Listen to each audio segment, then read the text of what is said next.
Alors bonjour à toutes et à tous, bienvenue sur dailyfx.fr à l'émission Wall Street Insider, veille de Thanksgiving, grosse journée de statistiques américaines puisque toutes celles qui étaient habituellement publiées le jeudi, notamment les inscriptions hebdomadaires au chômage ou d'autres indicateurs qui sont régulièrement publiés le jeudi à 14h30, eh bien, sont avancées aujourd'hui, mercredi 26 novembre à 14h30. Deux lots de statistiques, on ne va pas passer notre temps à les regarder en détail, je pense qu'on se contentera d'observer les conséquences en termes de tendance sur les marchés, mais donc 14h30 et 16h. Alors, gros programme cependant avec vous ici même cet après-midi. Je pense qu'il est grand temps de prendre un peu de recul et de se poser la question de la tendance de fond des monnaies en tant qu'indice de devise. Alors ce que vous avez sous les yeux, vous le savez, c'est l'euro index. On vous en a parlé la semaine dernière, montrant que ce dernier avait interrompu une phase baissière en place depuis le printemps dernier. Qu'en est-il? Il se stabilise. On reviendra aussi sur la ferme tendance haussière du dollar US.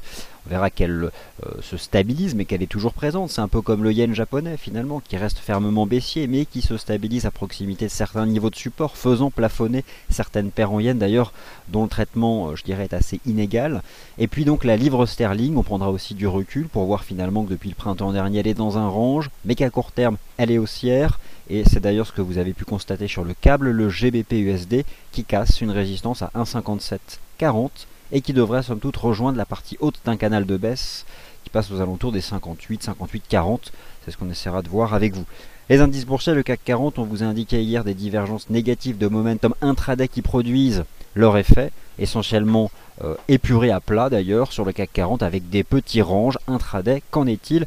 On passera aussi en revue un indicateur que vous utilisez peut-être, un indicateur d'écart relatif aux moyennes mobiles. Il y avait notamment des choses à voir hier sur le CAC 40. Et enfin, tour d'horizon des graphiques en données 4 heures. Je n'oublierai pas l'AUD NZD avec clairement absence de réaction, comme j'attendais une réaction sur un 0,917. Elle n'a pas eu lieu, alors quels en sont les tenants, les aboutissants? Il y avait cependant dans l'alternative un second scénario qui était celui que ce marché rejoigne une ligne de tendance haussière en place depuis le début de l'année. On verra qu'elle passe à 1,0750. Bref, le dollar australien d'ailleurs est sous pression en tant qu'indice de devise. C'est ce que nous verrons aussi. Voilà en gros pour le programme. Alors, très brièvement, sous vos yeux, l'euro index, EUR-USD plus euro yen plus euro GBP plus euro CHF. On vous en a parlé la semaine dernière lorsque ce marché avait réalisé ici une cassure haussière. Et puis il a accéléré, il retombe et finalement on voit que cet euro index se stabilise sur le court terme.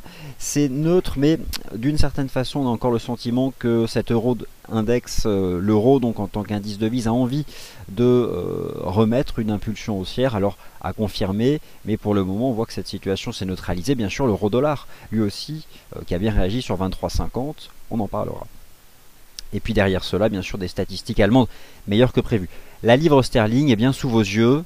GBP USD plus euro GBP plus GBP yen plus GBP CHF égale GBP index. Ce marché est dans un range depuis le printemps dernier. Donc la livre sterling, finalement, elle est malmenée ces dernières semaines. Pourquoi? Parce que la Banque d'Angleterre met parfois en avant le fait que son objectif d'inflation ne sera pas atteint avant 6 à 12 mois. Et puis nous avons encore hier un discours qui met davantage en avant le fait que 2015 sera une année de hausse de taux d'intérêt. Et puis ce matin, seconde estimation de la croissance économique en Grande-Bretagne avec un chiffre en accord avec le consensus, de bons chiffres. Bref, depuis quelques mois maintenant, depuis le printemps dernier, la livre sterling est dans un range. Elle est dans un range sous une résistance majeure ici, qui sont un niveau ici d'août 2009. Et au fond, je pense que c'est une phase d'accumulation avant qu'un jour cette livre sterling soit capable, en tant que monnaie, de réaliser de nouveaux sommets. Mais peut-être probablement en 2015, difficile de dire quelle sera la durée de ce range de moyen terme. Par contre, à court terme, et c'est ce que je vous indiquais en fin de matinée sur notre site, en vous proposant ici un zoom sur le GBP index en données journalières, eh bien la dynamique est positive. Et derrière cette dynamique positive à court terme se trouvent notamment ces chiffres de la croissance économique en Grande-Bretagne. Donc l'analyse technique suggère à court terme une tendance haussière sur la livre sterling. Et derrière, nous avons un élément fondamental qui la soutient, donc un ensemble qui permet de comprendre pourquoi aujourd'hui le GBP-USD est plutôt bien orienté, mais pas seulement. Alors ensuite, le yen et le dollar US, je vois un peu les choses de la même façon. Le yen est une tendance baissière, le dollar US est une tendance haussière, sauf que le yen a rejoint ce niveau de support ici de juillet 2008. Pour autant, ça reste clairement un marché baissier, et mieux vaut toujours s'intéresser au niveau de support sur les paires en yens, mais quel niveau de support? Les gros niveaux daily ou des niveaux intraday? on verra que je pense qu'on peut réserver à ces paires en yen un traitement un traitement inégal en fait en fonction de ces paires là. Et enfin le Doll Index, lui toujours haussier, mais on voit qu'il patine depuis hier avec une espèce de ligne de tendance qui attrape tous les tops, en dépit d'ailleurs d'une très ferme croissance économique aux États-Unis au second trimestre, un niveau d'ailleurs que le marché n'avait pas anticipé puisqu'il était plus pessimiste. Donc pour les indices devises, je pense qu'on en a fait le tour et vous comprenez que c'est un peu délicat là, puisque les tendances vraiment fortes, elles sont toujours là, mais elles sont bien matures, et il y a un timing qui est délicat pour se positionner dans le sens de la tendance. Quant aux autres, notamment l'euro, ou encore le GBP, depuis le printemps dernier, ce sont plus ou moins des ranges qui se sont mis en place, bien qu'à court terme, GBP soit bien orienté. Bon, l'AUD, en tant qu'indice de devise, lui est plutôt baissier, depuis maintenant 3 séances. Alors est-ce qu'il est sorti par le bas d'un espèce de drapeau? En tout cas, on voit qu'il est sous pression, mais cependant, à court terme, AUD Yen sur un support, AUD USD, eh bien, tente de se stabiliser sur une ligne qui attrape tous les bas récents. Par contre, le dollar canadien, il était haussier depuis 3 semaines. Je pense que là, il effectue un pullback sur support, donc je cherche toujours, mais en essayant de soigner le timing, plutôt des stratégies d'achat de ce CAD. Mais là encore, le Loonie, lui, peut revenir sur un niveau de support qui se trouve un peu en deçà du niveau actuel des cours. On passe en données journalières sur les paires de devises et j'évacue tout de suite le sujet de l'AUD NZD. Et avant cela, eh bien, je veux vous montrer une petite chose. Alors, cet indice de vie, ici, cette capture d'écran, elle est sur le site. D'ailleurs, vous avez tous noté que notre site a une apparence un peu différente, mettant davantage en avant les analyses qui avant se trouvaient donc tout en haut de page. Elles étaient introduites par des petits plus, c'était sous la forme d'une ligne. C'était pas forcément très lisible. Maintenant, ça l'est davantage. Au passage, demain, 166e réunion des pays exportateurs de pétrole, 1 heure à retenir, 16 heures, puisque c'est à 16 heures qu'aura lieu la conférence de presse du directeur de l'OPEP. Voilà un article que je vous ai préparé mettant en avant 5 questions importantes que nous pouvons nous poser avant cette 166e réunion de l'OPEP, notamment quels sont les membres de l'OPEP, l'OPEP a-t-elle toujours un poids dominant sur le marché du pétrole, pourquoi la Russie, non membre de l'OPEP, participe fortement aux négociations en amont de la réunion de l'OPEP, la tendance du pétrole est baissière, quel sera le signal technique d'un rebond, et enfin, le gaz naturel peut-il monter à 5 $ cet hiver? J'ai tenté de répondre à ces 5 questions. Vous avez donc ici, et je vous le mets donc dans la file commentaire, eh bien un article qui peut vous intéresser sur justement pétrole et OPEP. Allez, maintenant on passe dans le vif du sujet. Bon, il y a des statistiques qui tombent, hein, on verra bien l'impact sur le marché. On passe dans le vif du sujet et rapidement quelques graphiques en données journalières et ensuite, comme promis, le tour d'horizon des graphiques H4 qui, je pense, sont un bon horizon de temps pour déclencher des stratégies de trading. Le GBP USD, quel signal technique donne-t-il aujourd'hui? Eh bien, il franchit 1,5735. 1,5735, une résistance intermédiaire qui permet probablement ici sur ce câble de viser la partie haute du canal de baisse en place depuis juillet 2014 et donc je pense que le GBP USD est en mesure de rejoindre notamment les 1,5840 sur le court terme et désormais je pense que eh bien, ces 57,35 feront office de support. J'appréciais hier, rappelez-vous, nous étions ensemble, la ligne de tendance haussière sur le GBP Yen, eh bien elle relance la dynamique et finalement c'est un peu toujours comme ça qu'on utilise des lignes de tendance. Elles existent dès lors que 2 points permettent de tracer une ligne oblique. Et le premier test, en réalité, c'est le 3e point de contact. Le 3e point de contact, c'était donc ce matin avec un GBP USD qui prend appui sur cette ligne de tendance haussière en données journalières et qui va bientôt donc s'attaquer à cette résistance qui se trouve à 186. Si cette résistance est débordée, c'est derrière 188. Et au fond, aujourd'hui, parmi toutes les paires en yens, eh bien, le GBP Yen a le dessus. Pourquoi? Parce que GBP est bien orienté depuis ce matin sur le FX. Je reviendrai notamment d'ailleurs aussi sur l'euro GBP ou le GBP CHF. Comme promis, le sujet de l'AUD NZD, car je n'y couperai pas. Qu'est-ce que je dis sur l'AUD NZD ces dernières semaines et qu'est-ce qu'il s'est passé? J'ai une vision d'AUD NZD sous forme de paliers, 3 paliers. Alors le 3e palier, là je prends de l'avance, hein, ce sera peut-être probablement en 2015, on verra. Premier palier c'était 1,05, 1,0917, le second 1,0917, 1,13 et ce qui sera probablement un jour un 3e palier 1,13, 1,16. Et que se passe-t-il? La UDNZD réalise au moment où nous nous parlons et à moins d'une mèche basse de marché, probablement en clôture D1 ce soir, une cassure baissière par le bas du palier numéro 2. Alors forcément la stratégie des 1,0917 elle est compromise. Par contre, eh bien, je ne vais pas cesser de m'intéresser à cette paire de devises. Il y a un niveau qui me semble intéressant, c'est le point de contact avec une ligne de tendance en place depuis janvier 2014. Et donc elle passe actuellement aux alentours des 1,0730. Alors je ne sais pas comment les cours vont tomber dessus sur ce niveau, mais en tout cas, voilà désormais le niveau que je surveille donc pour les prochaines semaines. En ce qui concerne les graphiques daily, j'en montre un seul en ce qui concerne les indices, c'est celui du CAC, et ensuite je me concentre exclusivement sur des graphiques intraday basés sur les chandeliers japonais 4 heures. L'information que nous apporte le graphique journalier du CAC 40, c'est l'existence d'un canal haussier dont nous testons la partie haute depuis hier. Le marché se contente de dériver à plat, légèrement en retrait des 4400 points. 4400 points, c'est un chiffre rond sur l'indice CAC 40. Cependant, eh bien, cela correspondait, on voit sur le DAX, au test des plus hauts ici de septembre dernier. Donc, on voit que ça plafonne. Qu'est-ce qu'on peut envisager? Eh bien, nous allons étudier des graphiques intraday pour tenter de répondre à cette question. Et d'ailleurs, nous basculons immédiatement sur des graphiques intraday. Avant cela, laissez-moi vous rappeler l'intérêt de télécharger sur la plateforme notre indicateur de disparité, donc le Disparity Index. Ça peut faire comme ça peur comme nom, mais en tout cas, c'est juste hyper simple. Qu'est-ce que c'est? C'est la représentation graphique dynamique d'un écart en pourcentage, donc relatif, entre les cours d'un actif et la moyenne mobile de votre choix.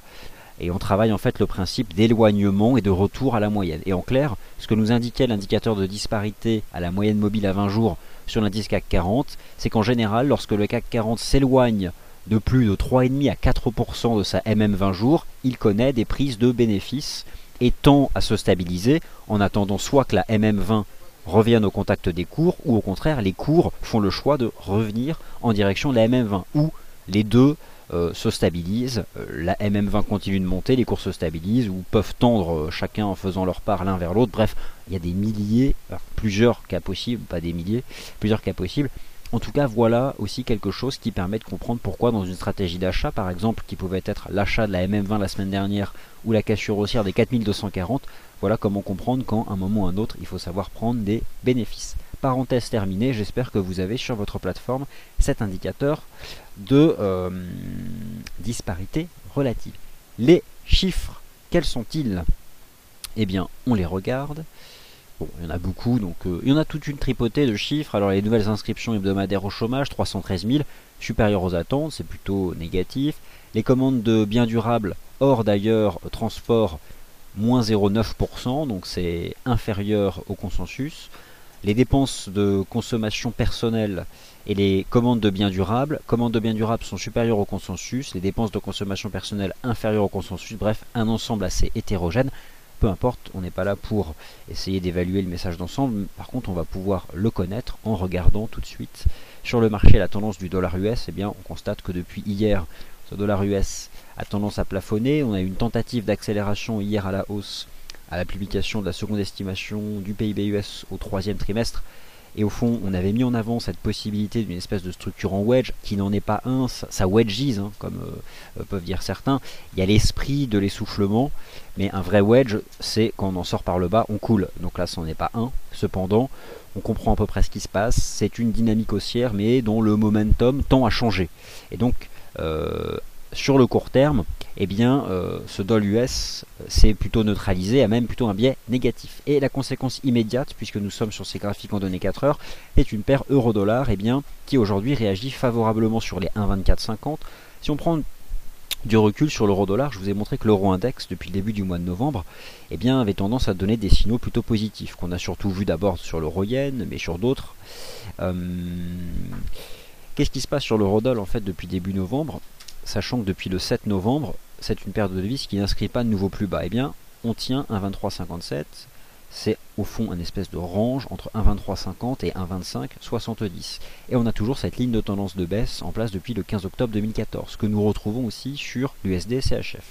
Et donc, en tenant compte uniquement ici de l'analyse technique, ce que nous livre actuellement comme message chez Graphique Intraday, c'est que l'euro-dollar est tout à fait capable d'aller chercher cet après-midi les 1,2535, 1,2540, qui correspond d'ailleurs à un point de contact, quatrième point de contact avec cette ligne de tendance baissière, ce qui signifie que l'USD CHF eh bien, reviendrait sur 0,96. Et ensuite, que peut-il se passer?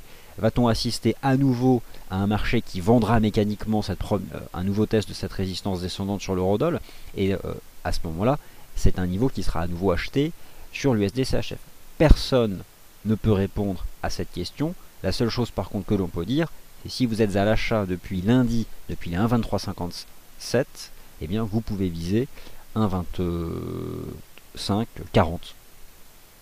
Et voire même au fond les 1,2570. Bref, maintenant pour les stratégies haussières, il faut de toute façon préserver, même ici sur une clôture H4, les 1,2440. C'est désormais votre niveau en dessous duquel vous remontez les stops si vous souhaitez rester le plus longtemps possible dans ce qui est ici une tendance positive de la paire euro-dollar depuis le début de la semaine.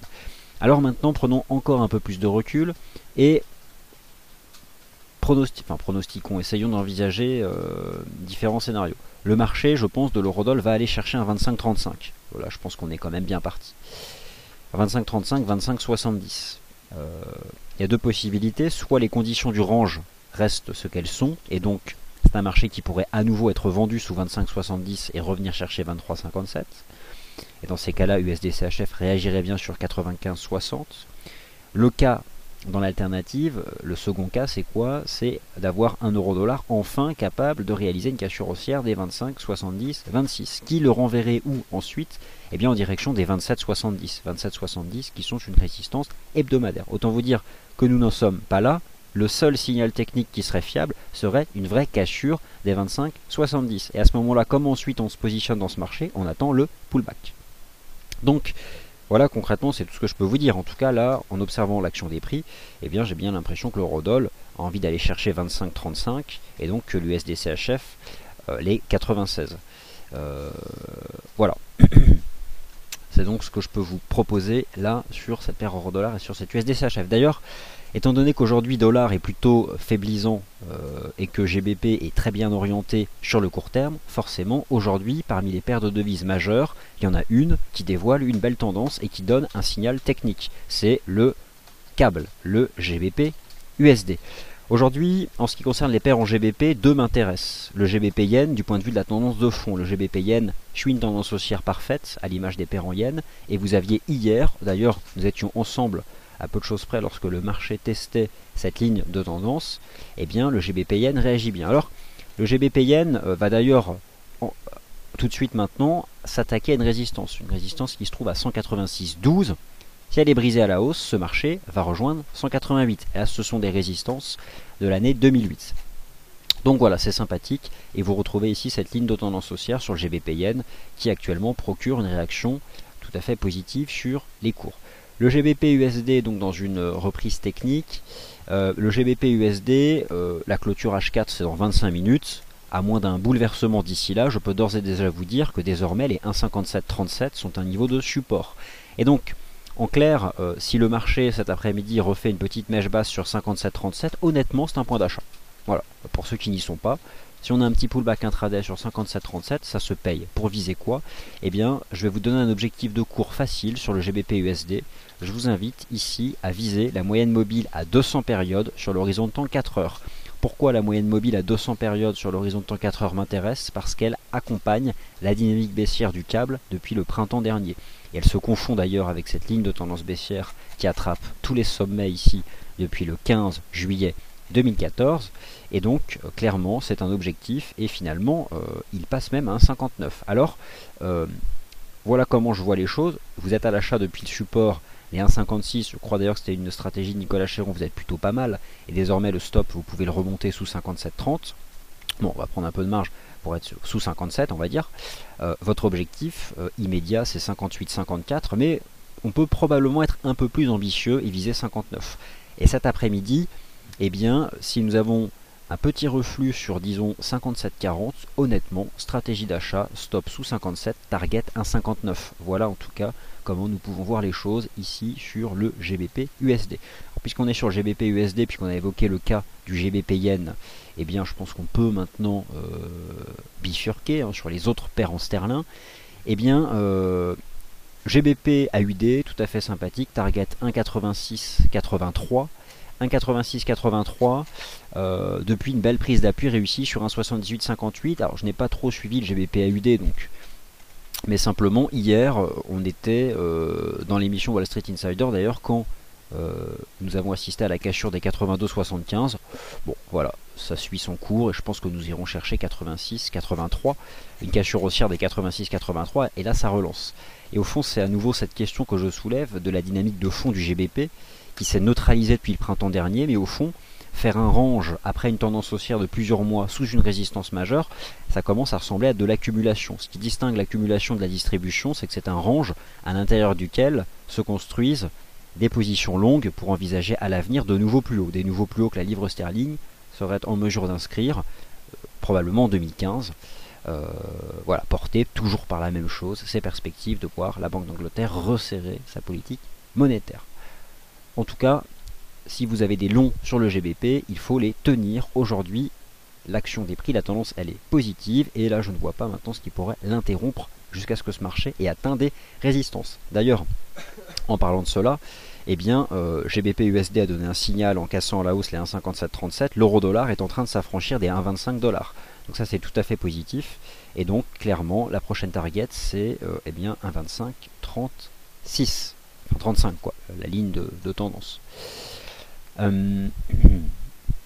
Donc voilà ce qui concerne ce GBP, mais bien sûr n'oublions pas le GBP CHF et l'euro GBP. Je suis, comment dirais-je, un peu ennuyé par rapport à ces deux paires de devises. Pourquoi? Parce que donc hier je voyais bien ce que commençait à préparer le GBP CHF, une espèce de structure en drapeau ici en intraday. Après avoir mis une petite jambe de hausse, c'était plutôt bullish. Et donc forcément on avait la même chose à l'envers sur l'euro GBP. Les cours en sont sortis. Maintenant, pour que le GBP CHF aille plus haut, il faut inscrire au moins une clôture H4 au-dessus des 52,12. Bon, c'est plutôt bien parti, mais je suis un peu mal à l'aise. Pourquoi? Parce que lorsque je regarde eh bien, l'euro GBP, c'est la même chose. S'il s'agissait d'un flag, il faut vraiment qu'on coule et qu'on casse 0,79. Donc, c'est certain que si on casse 0,79, eh bien là, le marché retombe en ligne droite à 0,7860. Voilà, mais là, je sais pas. Je suis gêné. J'avais mis en avant la zone des 0,79 et le marché est toujours en train de la travailler. On la travaille. Donc, forcément, graphiquement, j'aime pas la tête que ça prend là. Donc, bon, reste un peu à l'écart. Voilà, en tout cas, le GBP est aujourd'hui parfaitement bien orienté. Et donc, c'est dans le cadre d'une tendance haussière sur le sterling qu'il faut être aujourd'hui en position face aux devises les plus faibles. Et aujourd'hui, l'euro n'est pas une devise faible. Donc, l'euro GBP ne présente, je pense, du point de vue de la tendance, aucun intérêt. C'est le GBP USD qu'il faut acheter. Et peut-être que s'il retourne tester un 57, 40, 50, vous pourrez être dedans. Si vous n'y êtes pas, eh bien, vous avez la possibilité d'être depuis le début de la semaine. Et donc, du côté aussi du GBP Yen. Alors maintenant tour d'horizon FX, ensuite tour d'horizon indice et tour d'horizon des matières premières, un certain nombre de paires de devises.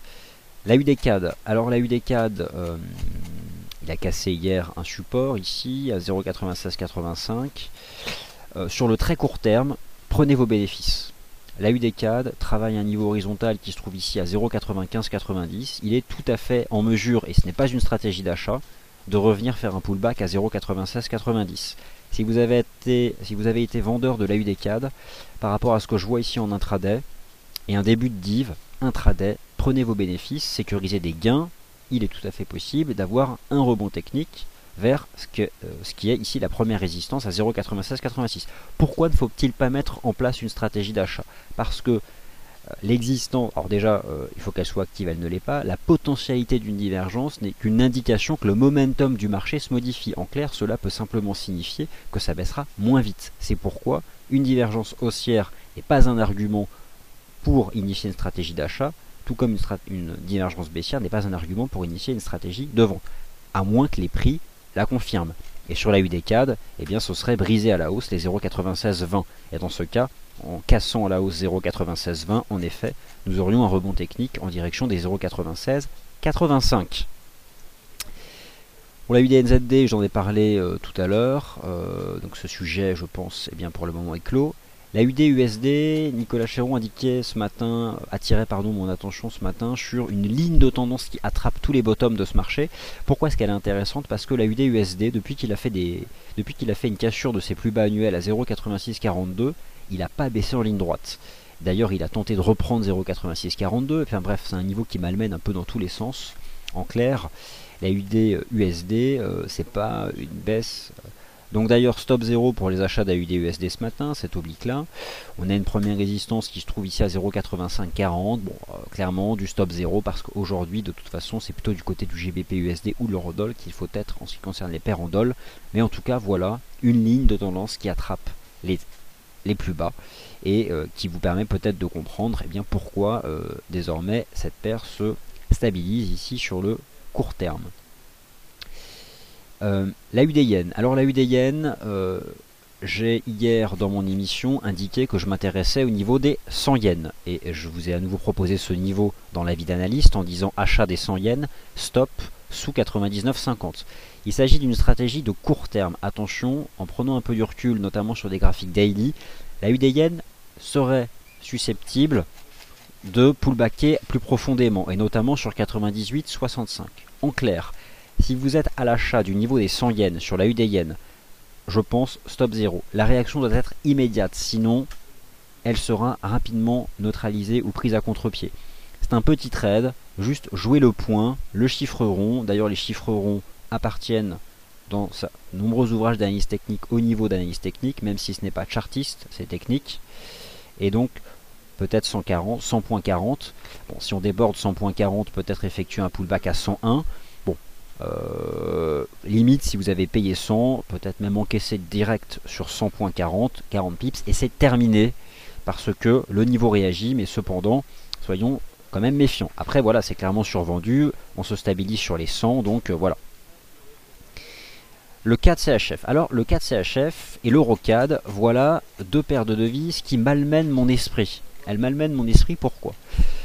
Parce que le CAD CHF et l'EuroCAD, il y a deux possibilités. Soit, depuis hier, moi j'ai mis en avant un niveau à 85,50. Le marché travaille 85,50. D'ailleurs, dans un premier temps, il a bien réagi, il a rebondi de 50 pips, puis il retombe dessus. Ce matin, il tente de le casser, il fait une mèche haute, et au final, c'est pas ce qui se passe sur 85,50. Il y a une possibilité que sur le CAD CHF, on ait cette espèce de canal ici, à faible pente, canal haussier, et qu'on retrouve très bien aussi sur l'EuroCAD. En clair, clairement, la réaction sur 85,50 n'est pas satisfaisante. Le marché hier a tenté d'accélérer, il est retombé, et je pense que désormais, il ne faut pas exclure que ce marché revienne un jour tester la partie basse de ce canal, qui sera à ce moment-là renforcée par la MM30 semaines. Vous êtes ici sur un graphique en données 4 heures, mais c'est la moyenne mobile à 30 semaines. Comment est-ce qu'on fait? On double-clique sur une moyenne mobile, on va dans Data Source, dans Période, et là vous choisissez W, W comme Weekly, ce qui vous permet d'afficher une moyenne mobile à 30 semaines sur un graphique représentant les chandeliers japonais 4 heures. Et ça c'est important parce que ça permet d'avoir sur des graphiques de court terme des éléments dynamiques de tendance de long terme. Et parfois on comprend pourquoi, ici, au milieu de nulle part sur le plan chartiste intraday, 4 CHF pourrait réagir. Et pour le moment 85,50 est travaillé, mais bon, je suis quand même déchu par la réaction. Et forcément, sur l'EuroCAD, c'est la même chose à l'envers. Que se passe-t-il avec l'EuroCAD? L'EuroCAD, la semaine dernière, il brise 1,40, 1,40,35.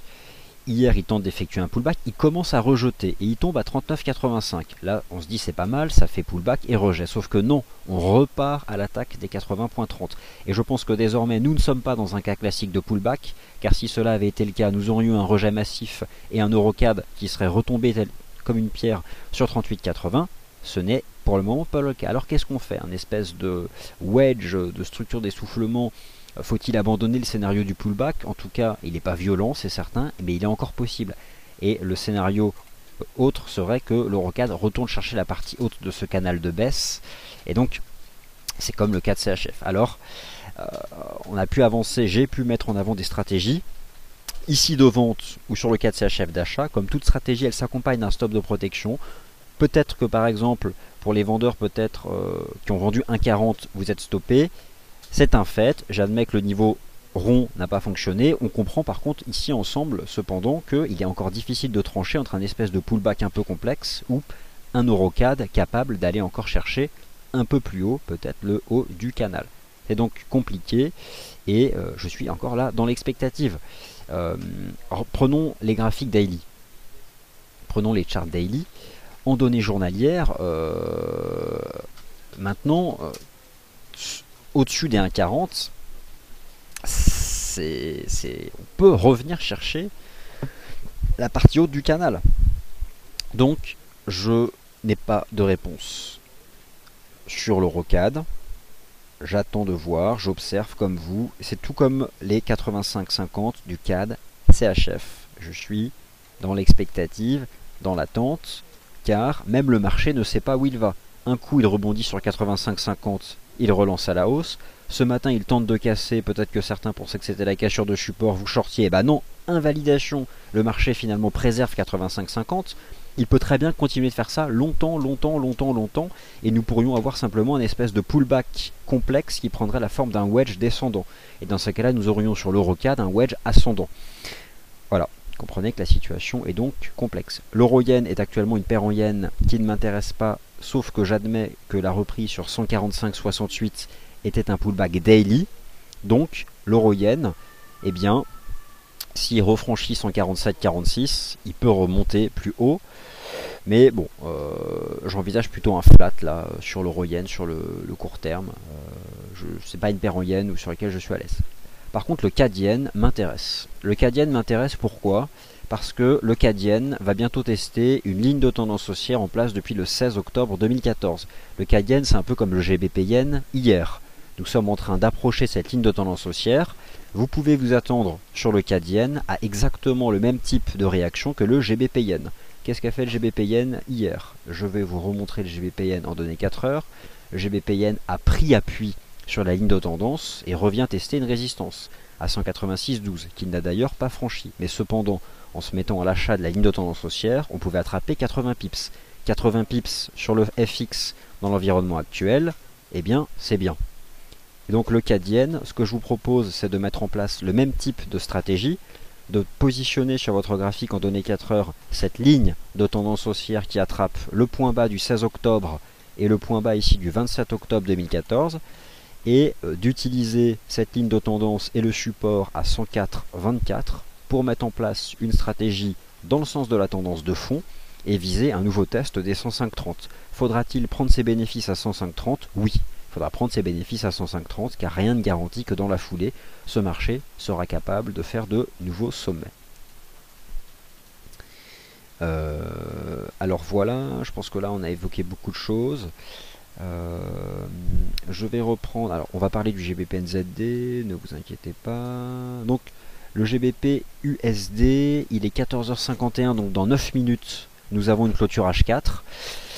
La clôture H4 s'apprête à être favorable et donc je pense qu'on peut avoir ensuite un espèce de pullback intraday sur 1,5735. Eh bien, on peut envisager une stratégie positive si ce marché nous propose un pullback intraday sur 57,35 comme évoqué tout à l'heure pour viser les 58,40. Stratégie de rebond technique et simplement de rebond technique. En tout cas, le sterling est bien orienté, on le voit ici sur le court terme. Alors GBP Yen, nous avons un trade qui finalement se termine puisqu'on atteint cette résistance. Maintenant le GBP NZD, alors GBP NZD, ok, les 2 dollars représentent à nouveau un niveau de support. Bon, au final le GBP NZD il a quand même tenu une belle ligne de tendance haussière en place depuis avril 2013, c'est plutôt sympathique, ça fait relance dans le sens de la tendance. Le fait de reconquérir les 2 dollars néo-zélandais, c'est-à-dire de redonner à ce niveau un rôle de support, est plutôt bon signe. C'est plutôt bon signe.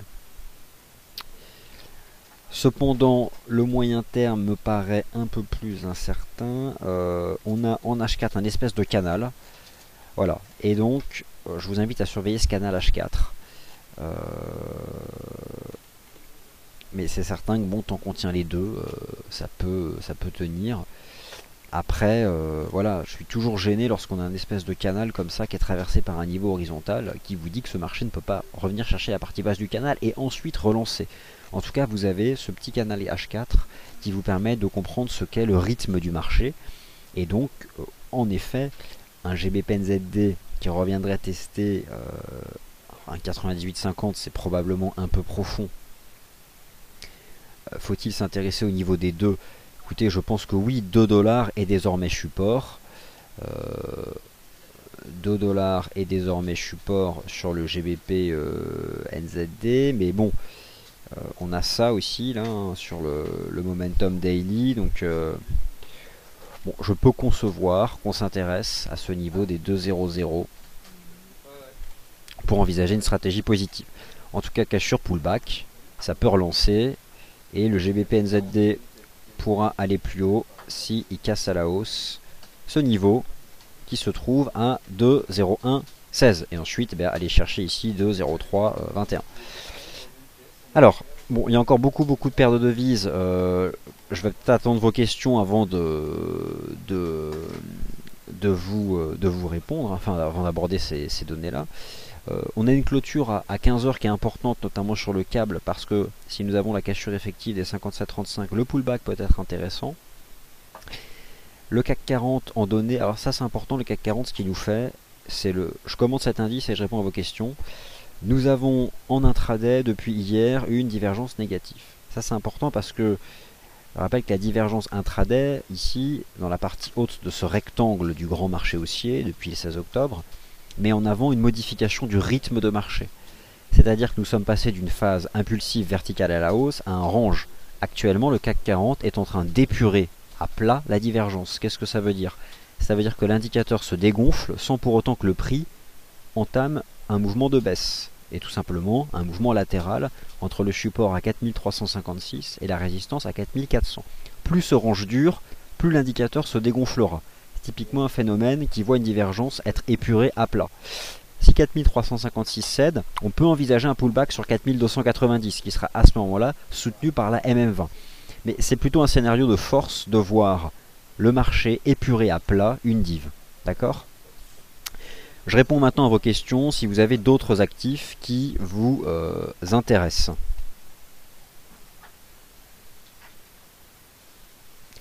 Alors, beaucoup de bonjour, donc bonjour à tous. Ah oui, alors, hop, c'est parti. Un point sur l'énergie. Alors, vous souhaitez avoir un point sur l'énergie, je vous ai proposé sur le site, comme évoqué tout à l'heure, un papier analytique. Moi, je ne sais pas du tout ce que va annoncer demain l'OPEP. D'ailleurs, personne ne le sait, puisque les négociations continuent. Je peux vous dire deux choses. Si vous souhaitez vous positionner sur l'énergie, il faut chercher à vous positionner sur les cours du gaz naturel. Vous avez probablement une consolidation qui prend la forme d'un triangle, qui a une sale tête, c'est possible, mais à l'intérieur duquel je vois pour le moment 4 jambes. En clair, on peut envisager une 5e jambe qui viendrait chercher quoi? La MM20 jours. Vous êtes ici face à un graphique en données 4 heures. Je vous rappelle que sur ce graphique en données 4 heures, vous pouvez positionner la MM20 jours. Comment est-ce qu'on fait? J'ouvre les indicateurs, je charge MM20, je positionne la période à 20, je choisis la couleur, le bleu, ça me plaît. Je passe ici en caractère gras, data source, période D1. D comme daily, daily, journalier en anglais. Je vous invite à vous intéresser à un point de contact de la MM20 jours, prémuni par un stop sous les 4 $, pour anticiper une cassure haussière des 4,54 et viser 4,85, 5 $ lors des prochaines semaines. Donc oui, je cherche des points à l'achat sur les cours du gaz naturel. Les pétroles, la situation est complexe, la tendance reste baissière, aucun signal convaincant de rebond technique n'a été donné par le marché. Quels seraient ces signaux de rebond technique? J'en vois que deux. Un Brent capable de casser à la hausse 81,60, ce qu'il est très loin de faire, et là il est même encore plutôt clairement baissier, et tend vers ses supports de l'année 2008. Quant au WTI, le seul signal de reprise serait briser à la hausse les 77,50, ce que ce marché est loin de faire. Et d'ailleurs, le WTI est en train de revenir sur ses récents plus bas à 73,24 et va probablement tenter de les enfoncer. En clair, tant que le signal d'un rebond technique n'est pas donné, ces contrats énergétiques ici, sur les pétroles, restent parfaitement baissiers, et d'ailleurs sur tous les horizons de temps.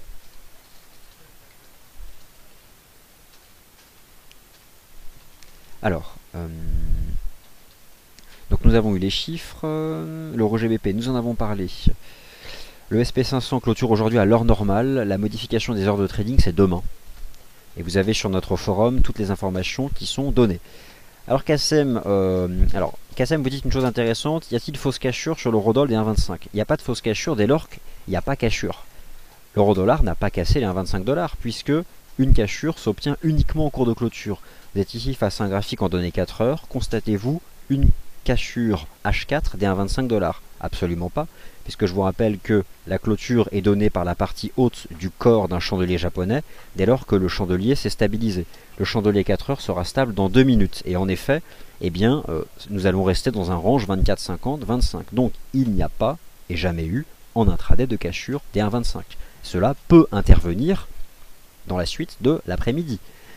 Honnêtement, si vous souhaitez aujourd'hui en intraday vous positionner sur support sur une paire de devises, intéressez-vous au câble. On va assister ensemble à la clôture 4 heures.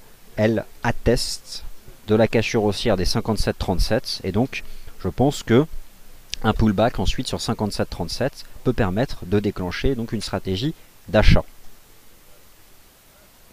La UDNZD, nous l'avons évoqué, l'euro GBP, nous l'avons évoqué. Est-ce que je laisse plus aucune chance à la UDNZD? Je constate, écoutez, moi j'ai des scénarios, ils sont invalidés ou confirmés. À un moment ou à un autre, il ne faut pas se mentir à soi-même. J'admets mon échec. Le marché n'a pas réagi sur 1,0917. C'est une stratégie de trading invalidée, mais je n'abandonne pas et je serai prêt à m'y intéresser. Je vous ai expliqué pourquoi. Alors les pétroles, j'ai essayé d'en faire un point ce matin, de prendre du recul. Ce que j'ai noté la semaine dernière, c'est que ce n'était pas une semaine de baisse. C'est certain que si les pays membres de l'OPEP ne se mettent pas d'accord pour un geste, peut-être une légère contrainte sur l'offre, ce marché peut tout à fait descendre vers des niveaux de support qui sont plus bas. J'ai tenté de vous les indiquer donc sur les graphiques proposés ce matin. Et c'est simple, hein, vous allez chercher dans le passé. Alors ça y est, clôture H4, elle est là. Quelles sont les informations de la clôture 4 heures?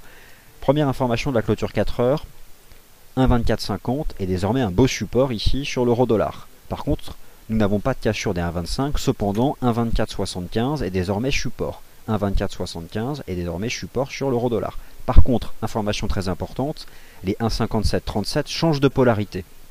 1,5737 devient support sur le GBP USD. Si cet après-midi vous avez une mèche basse sur 57,37, honnêtement, vous avez suffisamment d'arguments techniques pour une stratégie d'achat intraday et viser ensuite 58,54. C'est pas parce que je vise un 58,54 qu'il faut se positionner de manière très mauvaise en achetant maintenant, car vous n'auriez pas de timing. D'accord. Alors Luc, vous posez une question, la réunion de l'OPEP a lieu en effet demain. Ce que vous avez sous les yeux, c'est le programme, je vais vous le donner, voilà. Je vous mets ça dans le chat, OPEP, le programme. Il y a une seule date à retenir, c'est le jeudi 27 novembre, c'est demain. Mais surtout, il y a une seule heure, c'est 16 heures. À 16 heures aura lieu une conférence de presse du secrétaire général de l'OPEP.